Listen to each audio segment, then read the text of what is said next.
Oggi festa di San Marco, festa della Liberazione, 25 aprile, siamo al Caffè Maestrale di Cavarzere, siamo in compagnia di Mauro Girando, presidente dei Patrioti Veneti. presidente di questa bellissima associazione Patrioti del Veneto Sì, e quindi in qualche modo oggi è anche la vostra festa certo e che la sì. celebrate in questo luogo. Sì. Ecco, quali sono, diciamo, i fondamenti della tua associazione? I fondamenti sono molto semplici, noi cerchiamo di valorizzare il territorio, tutte le usanze storiche, soprattutto della Repubblica della Serenissima, e quindi le cerchiamo di portarle anche in giro per il Veneto e collaboriamo anche con autori storici, perché logicamente nessuno nasce imparato e quindi abbiamo... Bisogna recuperare la memoria storica Esatto, e questa è una bella azione perché dici in giro per il Veneto, quindi andate in diverse location, oltre certo. che qui organizzate altri raduni, diciamo. Esatto. Cioè, mentre consuetudini per dire nell'Alto Veneto come che ne so, Dolo, Mira, Venezia stessa, che per loro è consuetudine fare la festa del boccolo, qui nel sud del Veneto possiamo dire che siamo i primi a aver fatto questa tipologia di festa.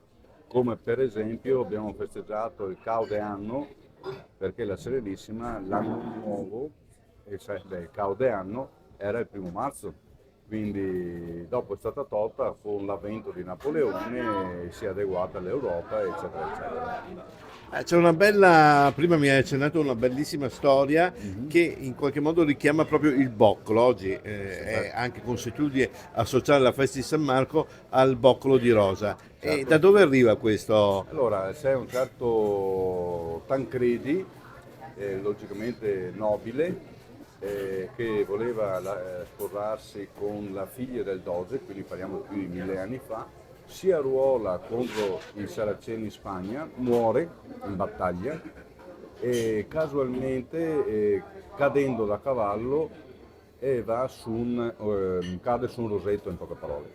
Macchia di sangue questo boccolo del rosetto, un ufficiale glielo porta alla futura sposa, che purtroppo non sarà, e da lì nasce proprio la festa del boccolo come simbolo d'amore. Bellissimo. Quindi casca con il 25 aprile, festa di San Marco, il boccolo, festa dell'amore, la festa anche della liberazione, quindi dopo la guerra la pace, e quindi nel contesto abbiamo accontentato tutti. C'è Certo. da dire anche un'altra cosa, che in linea di massima c'è anche la festa del 25 aprile, Pasqua ai Veronesi, dove i veronesi combatterono contro Napoleone e l'ultimo giorno di battaglia fu proprio il 25 aprile. Grazie anche di questo racconto veramente che è molto particolare e anche, come dire, ci avvicina a quella che è proprio il territorio, no? Il territorio, Raccontare esatto, questo valore che noi conserviamo sempre nel nostro cuore. certo. Io direi di chiudere, qui abbiamo un baronessa Carlotta Rosé e quindi dei vini Costa e quindi cosa c'è di meglio se fare un brindisi alla giornata di oggi. Certo che sì. Cin cin. Sì, sì. Non vuoi.